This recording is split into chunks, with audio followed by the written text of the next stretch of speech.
बिस्मिल्लाहिर्रहमानिर्रहीम। M1 का paper finally हो गया। जान छुट्टी M1 की थ्योरी से, जो काफ़ी मुश्किल पेपर होता था। तो ओके, तो इस पेपर के बारे में बात कर लेते हैं। तो इस पेपर के जो MCQs थे, आई डोंट थिंक सो कि MCQ इतने ज़्यादा मुश्किल थे। दो तीन को छोड़ दो आप, ऑलमोस्ट सारे EFI के MCQs की से कवर हो जाते हैं।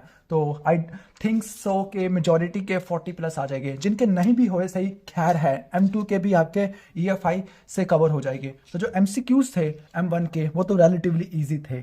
जो इसके SCQs थे उसको हम एवरेज कहेंगे या थोड़े हट के थे। पहली दफ़ा देखा है कि UHS के पेपर में डायग्राम्स आना शुरू हो गया SCQs के अंदर। ठीक हो गया।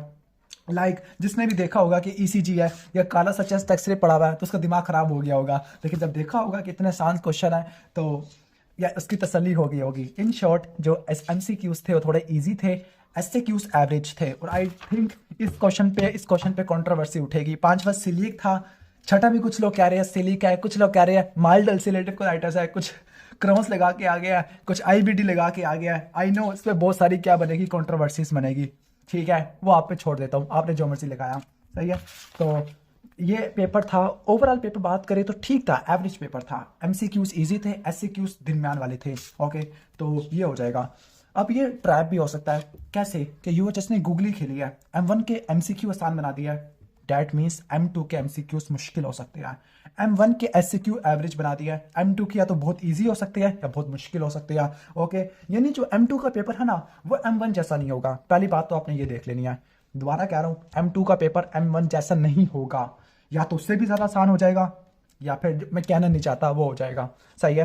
तो आपको यही कहूँगा, अगर किसी के एक या दो SCQ खराब हो गया है, MCQs खराब हो गया, टेंशन नहीं लेनी, क्योंकि थ्योरी की वेटेज मेडिसिन में कम होती है। सर्जरी में थ्योरी की वेटेज ज़्यादा होती है। थ्योरी यहाँ पे 200 नंबर की है, प्रैक्टिकल 300 नंबर की है, वो आप उसको कवर कर सकते हो। अगर थ्योरी में मसला हो गया, टेंशन नहीं लेनी। मेरा दोस्त तो ये कह रहा था कि M1 में 30 नंबर चाहिए मिनिमम पास होने के लिए, तो मुझे वो ये कह रहा था। अच्छा, तो पहले बता दो, टेंशन नहीं लेनी M1 की थ्योरी पर, M2 की थ्योरी पर, क्योंकि इनकी वेटेज कम है। इसको आप कवर कर लोगे ऑस्पी से या लॉन्ग केस से।